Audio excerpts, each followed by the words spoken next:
اپنے اوپر پھیلے ہوئے آسمان پر گہری نگاہ ڈالیں، یہ آپ کو ساکن نظر آتا ہے یا غبارے کے مانند پھیلتا ہوا؟ کیا آپ یقین کریں گے کہ نظر آنے والا یہ آسمان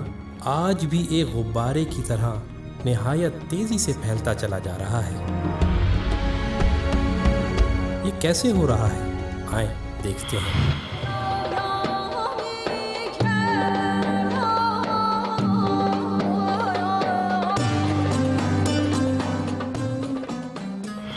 انیس سو انتیس سے قبل یہ بات متفق علیہ تھی کہ آسمان اپنی جگہ پر ساکت ہے اور اس کے پھیلنے یا سکڑنے کا کوئی تصور موجود نہ تھا،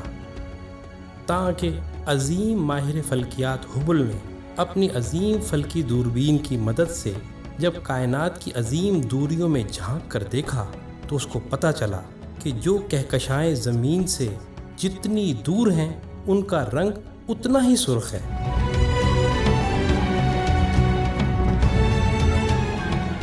جدید کیمروں کے مطابق قریب آنے والی ہر چیز نیلاہٹ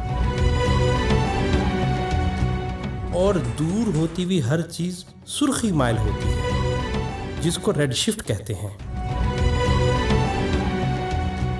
اور پھر جدید تحقیقات سے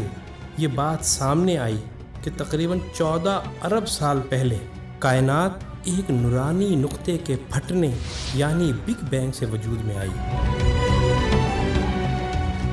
یعنی زمین و آسمان ایک نقطے میں بند تھے۔ قرآن سورہ انبیاء میں اس طرح بیان کرتا ہے کہ کیا جن لوگوں نے کفر کیا یہ نہیں دیکھتے کہ سب آسمان اور زمین باہم ملے ہوئے تھے، یعنی ایک نقطے میں بند تھے، تو ہم نے ان کو پھاڑ کر جدا کر دیا۔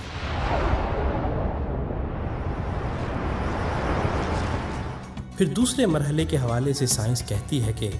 بگ بینگ کے اگلے 3 لاکھ سال تک کائنات میں ایٹمی ذرات کے بادل چھائے رہے،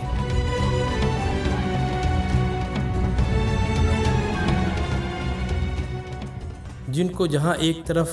ڈارک انرجی پھیلا رہی تھی تو وہیں دوسری طرف کشش ثقل ان کو آپس میں ملا رہی تھی۔ اس عظیم کشمکش کے بعد بالآخر کشش ثقل جیت گئی اور انہی ذرات سے ستارے، سیارے اور کہکشائیں وجود میں آئیں۔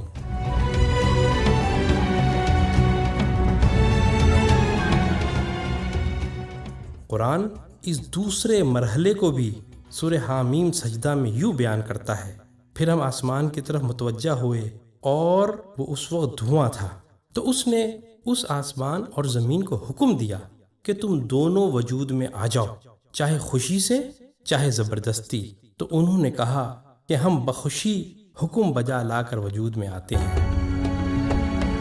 پھر سائنس تیسرے مرحلے کے حوالے سے کہتی ہے کہ ڈارک انرجی اتنی طاقتور ہے کہ تمام کہکشائیں مسلسل ایک دوسرے سے 1 سیکنڈ میں 3 لاکھ کلومیٹر کے حساب سے دور ہوتی جا رہی ہیں، اور آسمان ایک غبارے کی مانند آج بھی مسلسل پھیل رہا ہے۔ اس مرحلے کو بھی قرآن سورہ ذاریات میں یوں بیان کرتا ہے، اور ہم نے اپنی قوت کے ذریعے سے آسمان کو تخلیق کیا اور ہم اس کو آج بھی مسلسل پھیلاتے چلے جا رہے ہیں۔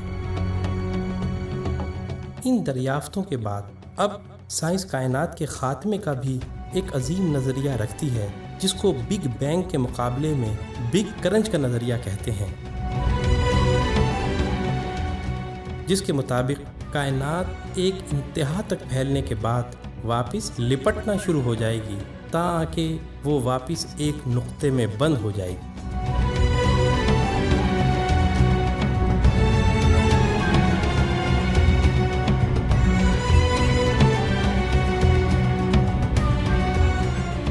حیرت انگیز طور پہ قرآن اس کو قیامت سے تعبیر کرتے ہوئے سورہ انبیاء میں یوں انکشاف کرتا ہے، اس دن ہم آسمان کو اس طرح لپیٹ دیں گے جیسے لکھے ہوئے کاغذات کو لپیٹ دیا جاتا ہے، پھر جس طرح ہم نے تخلیق کی ابتدا کی تھی اسی طرح ہم اس کو پھر واپس کر دیں گے۔